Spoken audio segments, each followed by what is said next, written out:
Welcome back, everyone, to another Ethical Point Explainer. I'm your mentor host, and I'm absolutely thrilled to jump into today's discussion. And I'm your skeptic host, fully ready to play the student today. We are tackling a seriously heavy UPSC General Studies Paper 4 topic, contextual justice and the ethical civil servant. Exactly. As an aspiring civil servant, you are absolutely going to face moments where the strict letter of the law clashes hard with what actually feels right in a given situation. Today, we're taking a deep dive into the philosophy behind those moments, and we'll build a structured framework to help you navigate them. Okay, let's look at our roadmap for this explainer. We'll start with the core dilemma of contextual justice, define our key terms, and weigh rigid legalism against excessive relativism.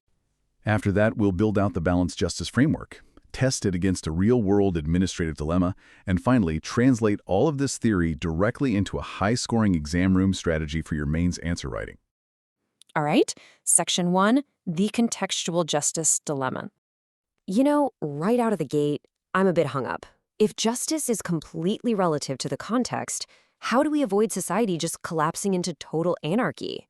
And honestly, this friction is exactly what the examiners are testing. Listen to this 2024 UPSC GS4 prompt. The concept of just and unjust is contextual. What was just a year back may turn out to be unjust in today's context. Changing context should be constantly under scrutiny to prevent miscarriage of justice. Examine. It's a brilliant question, isn't it? It forces you as an aspiring civil servant to acknowledge that justice isn't just this fixed star in the sky. But crucially, it also demands that you don't just throw the entire rulebook out the window. It's really about navigating that incredibly tight tension between enduring fundamental rights and ever-evolving social norms. Moving on to Section 2, defining key concepts. To tackle a prompt like that, we need to unpack some heavy vocabulary. Let's do a quick layman's pause right here. First up is sociological jurisprudence. In everyday terms, this just means laws aren't abstract concepts floating in a vacuum. They're actual tools for society. So if society changes, the law has to adapt to fit the new social facts. If it doesn't, it becomes completely irrelevant or, worse, oppressive. Right, okay. But to stop that adaptation from turning into chaos, we have the second concept, core constitutional values. Think of these as your absolutely non-negotiable anchors: dignity, equality, fairness. No matter how much the context shifts around us, these values are rock solid. The way we apply them might change, but the core values never do. Let's ground this with some historic Supreme Court shifts that act as perfect proof of concept for contextual justice. For sure. Take the first major shift. The outdated norm was criminalizing homosexuality. But the new context, we gained a much more evolved societal understanding of human rights. The resulting justice was decriminalization through the landmark Navtir Singh Jahar ruling. Right. And it's the exact same dynamic with data.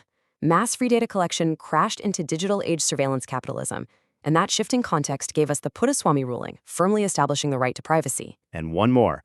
We moved from male-only combat roles to a deeply evolved understanding of gender equality, ending that unjust discrimination. In all these cases, the core value, whether it was equality or liberty, stayed exactly the same. It was the context that evolved. Time for another layman's pause, because we need to define ecocide. Simply put, it's the severe destruction of the natural environment. And this is such a fascinating example of changing moral consciousness. I mean, back in the 20th century, mass clearing of forests was actually considered just because it was framed entirely around nation building and poverty alleviation. Exactly. The perspective was strictly human-centric. But today, with everything we know about climate change, that exact same action is recognized as ecocide. It is deeply unjust to future generations. So our very definition of justice has actually expanded from being solely human-centric to ecocentric. Which brings us to Section 3, legalism versus excessive relativism. Okay, I totally get the theory, but practically speaking, how does a civil servant balance strict laws without just acting on a personal whim? Well, that is the ultimate tightrope walk. Let's weigh the two extremes. On one side, you have rigid legalism. This is when you follow the literal letter of the law, but you completely violate its spirit. You're relying on fossilized rules. A classic real-world example is the old Official Secrets Act regime, which honestly just became a shield for red tapeism and corruption. Wow, yeah. And then contrasted against that, you have dynamic ethical interpretation. This is treating justice as a living organism. It's about adapting to the collective conscience, which is exactly the mindset that gave us the Right to Information Act, bringing vital accountability and transparency right into administration. But hold on, there's a massive danger on the dynamic side too, right? I'm talking about excessive relativism. If you start treating literally everything as contextual, you're going to end up with moral uncertainty and completely arbitrary justice. Spot on. That is the trap. The absolute crucial point here is that if you strip away those non-negotiable anchors, those core constitutional values we talked about earlier, you are essentially inviting tyranny. You can't just bend the rules every single time the wind blows in a new direction. Let's hit Section 4, the balanced justice framework. So how do we actually resolve this friction? We use the balanced justice framework. Think of it as a step-by-step process. Step 1 is the strict scrutiny of changing contexts, simply recognizing that society or technology has genuinely shifted. Step 2 is the dynamic interpretation of laws and ethics to actually meet that new shift. And step 3 is the vital check and balance, right? Avoiding excess relativism by holding fiercely onto those constitutional values, which inevitably leads to step 4, the final outcome of achieving balanced justice and fairness. Okay, so what actually holds this framework up in the real world? How do we prevent a civil servant from just relying on their gut feelings? Accountability pillars. You have to have vigilant oversight and scrutiny. You must constantly ensure the protection of fundamental rights.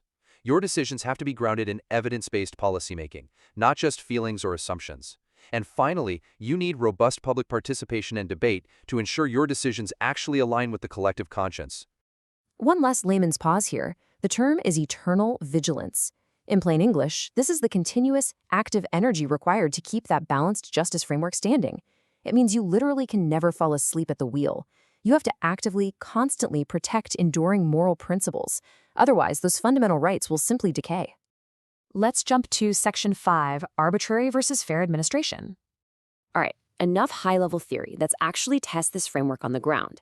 Imagine you are a newly posted district magistrate. A destitute elderly woman comes into your office desperate for a welfare scheme, but she lacks the exact documented proof required by the strict letter of the law.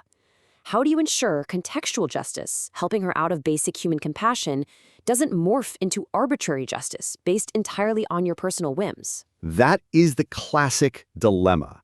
And the answer is, you apply the pillars we just talked about. You absolutely do not just illegally hand over the funds. That's arbitrary, that's whim. Instead, you engage in dynamic interpretation. You use your granted legal authority to accept alternative, evidence-based proofs of her identity or need. You document your reasoning meticulously for vigilant oversight, and you uphold her fundamental right to life and dignity. You're bending the rigid procedure using your legitimate power without ever breaking the core constitutional value. There is a brilliant quote that serves as the central thesis of our entire explainer today. Justice is a living organism which evolves with changing contexts. To treat it as a fossilized set of rules is to invite tyranny. Man, that is powerful. It perfectly summarizes the absolute necessity of dynamic ethical interpretation. And finally, Section 6, UPSC Mains Answer Strategy. Speaking of great quotes, how do we actually convert all this philosophical debate into actionable, high-scoring marks for the mains exam? Here is the exact game plan for structuring a 10-marker on this topic to maximize your points. In your intro, clearly define sociological jurisprudence and explicitly state that justice is dynamic. Got it. And for the body paragraphs, you don't want to just philosophize, right? Bring in the hard evidence. Use those Supreme Court cases like Puttaswamy or Navtej Singh Johar as your concrete examples of changing context. Then clearly draw out that contrast between rigid legalism and excessive relativism. Exactly. And for your way forward or conclusion, drop that powerful quote we just mentioned. Justice is a living organism. Tie it all together by stating that this evolution must always be guided by eternal vigilance. Doing that shows the examiner you deeply understand both the necessity for change and the absolute need for stability. Which brings us to our final thought for today's explainer. If justice truly is a living organism, how will you ensure your own personal biases don't infect its evolution during your very first district posting? Mentor. It's a highly provocative thought, and one that every single ethical civil servant has to constantly reflect on. The framework is there, the theories are there, but at the end of the day, the vigilance has to come from you. Thank you so much for joining us on Ethical Point. Keep scrutinizing the context, hold tight to those core values, and we'll see you in the next explainer.